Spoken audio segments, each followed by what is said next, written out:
सरकार मुर्दाबाद मुर्दाबाद मुर्दाबाद। रोजगारी को बढ़ावा देने वाली हरियाणा सरकार मुर्दाबाद मुर्दाबाद मुर्दाबाद। जुमला नहीं रोजगार चाहिए, सरकार मुर्दाबाद हरियाणा सरकार मुर्दाबाद मुर्दाबाद मुर्दाबाद। सभी सक्षमों को स्थायी रोजगार दिया जाए, सभी सक्षमों को स्थायी रोजगार दिया जाए। जुमले नहीं रोजगार चाहिए, जुमले नहीं रोजगार चाहिए, जुमले नहीं रोजगार चाहिए। बेरोजगारी को बढ़ावा दो, देश के भविष्य युवा एकता जिंदाबाद जिंदाबाद जिंदाबाद। हमारी एकता जिंदाबाद जिंदाबाद जिंदाबाद। नमस्कार दोस्तों, मैं मोहित स्वागत करता हूं आपके अपने चैनल टारगेट तुसीर में। जैसा कि हम अब हरियाणा से जुड़ी हर छोटी बड़ी खबर इस चैनल के माध्यम से आपको दिखाते रहे हैं, आज आप देख रहे हैं कि एक अलग टाइप का जो धरना है हमारे सामने आया है जो निकल के। हमारे साथ धरने पे जो बैठे हैं कुछ युवा साथी मौजूद हैं, उनसे जानेंगे कि किस प्रकार का वो धरना लेकर यहाँ पर बैठे हैं और किन किन समस्याओं को लेकर वो सरकार के सामने अपने इन धरनों को लेकर प्रदर्शन कर रहे हैं। तो सबसे पहले तो सर आपका स्वागत है हमारे चैनल पर। आप सभी का बहुत बहुत धन्यवाद। तो सर किस टाइप का आप मांगे लेकर अभी धरने प्रदर्शन कर रहे हैं? देखिए, पहले जब भाजपा सरकार ने चुनाव लड़ा लोकसभा का तो ये कहा था कि 2 करोड़ रोजगार प्रति वर्ष देंगे, लेकिन चुनाव में जीतने के पश्चात पूरे देश भर में 2 करोड़ युवाओं को प्रति वर्ष बेरोजगार किया जा रहा है। दूसरी तरफ विभिन्न जिन राज्यों में भाजपा की सरकार है, इनके नेतृत्व की सरकार है या गठबंधन की सरकार है, उनमें बेरोजगार युवाओं के साथ यानी जो शिक्षित हैं MA, BEd, BA, BSc, BCom, MPhil, PhD तक, उनके साथ भद्दा मजाक किया जा रहा है। हरियाणा सरकार के द्वारा एक सक्षम युवा स्कीम चलाई गई है। उस सक्षम युवा स्कीम के तहत है कि जो बेरोजगार नौजवानों अपना रजिस्ट्रेशन करवाए और प्रति माह जो पोस्ट ग्रेजुएट है उसको 3000 बेरोजगारी भत्ता, जो UG है उसको 1500 और जो +2 उसको 900 और काम दिया जाएगा 3 साल।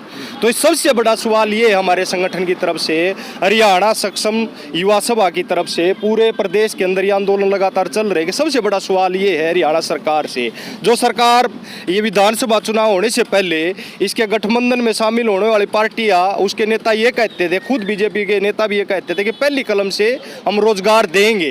वो रोजगार कहाँ है? एक जैसे दुष्यंत चौटाला जी कहते हैं कि हमने सक्षमों के पास में फ़ोन कर करके भी जाना है कि वो किस फील्ड में नौकरी करना चाहते हैं। क्या आपके पास में कोई फ़ोन कॉल आई है?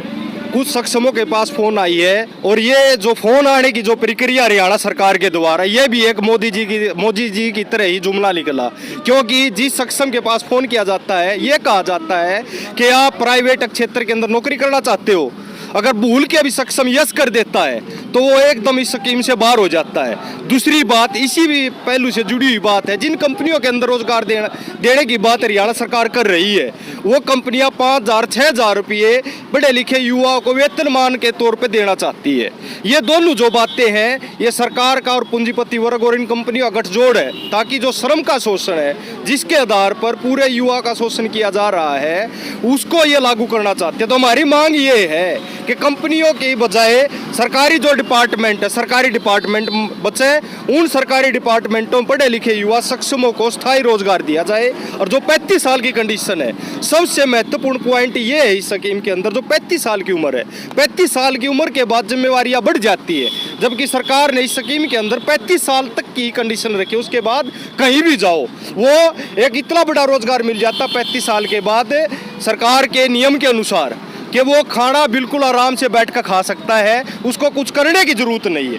35 साल के बाद सरकार का कहना ही, हमारी मांग ये है कि 35 साल के बाद ही असली बेरोजगारी युवा की शुरू होती है। तो ये जो कंडीशन है 35 साल की, इसको तोड़ा जाए और युवा को 58 साल की उम्र तक बेरोजगार रहता, जब तो उसको सरकारी नौकरी नहीं मिलती, उसको इस स्कीम के अंदर शामिल करता रहना चाहिए। जिस प्रकार धरने जहाँ पर हर फील्ड की बात करें तो धरने पे धरने दिए जा रहे हैं, तो सर आप क्या कहना चाहेंगे सरकार के बारे में? मैडम आप क्या कहना चाहेंगे सरकार? यही चाहेंगे कि हमारी मांगे पूरी करें और हमारा टाइम पे भत्ता दिया जाए, और जो सक्षम युवा हैं उनके साथ भद्दा मजाक किया जाता है और उसका मजाक बनाया जा रहा है। नौजवान हम, युवा हम देश का भविष्य हैं। जब हम देश का भविष्य, हमारे साथ ऐसा हो रहा है, जो आने वाली पीढ़ी है उनके साथ कैसा व्यवहार किया जाएगा? क्या नाम मैडम आपका? संगीता शर्मा। तो मैडम आप अगर धरना ये आपका सफल नहीं होता तो किस प्रकार की नीति आप अपनाएंगे? सर हम आगे भी कोशिश करेंगे, धरने प्रदर्शन जारी रहेंगे। अगर हमारी एक धरने से हमारी अगर बात को आगे नहीं पहुंचा जा सकता है तो आगे हम और उससे जोरदार और भी ज़्यादा मतलब संख्या में इकट्ठे होकर सक्षम युवा ज़्यादा प्रदर्शन करेंगे। सीएम तक हमारी आवाज़ पहुंचनी चाहिए।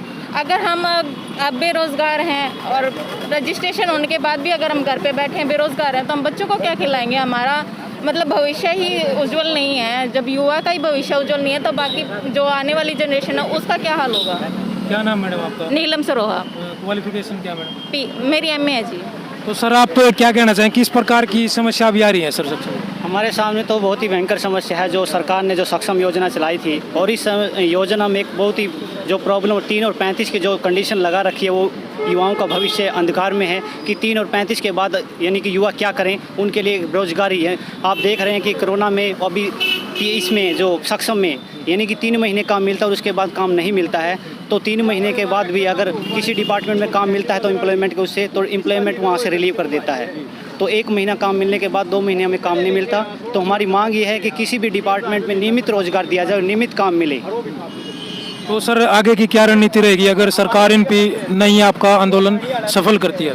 हमारी रणनीति आगे ये है, अगर सरकार हमारी मांगों को नहीं मानते तो हम आगे हमारा आंदोलन जारी रहेगा और आगे भी हम पूरे स्टेट पे हमारी जो रणनीति है अगर स्टेट लेवल पे हम पूरे प्रदर्शन को जारी रखेंगे।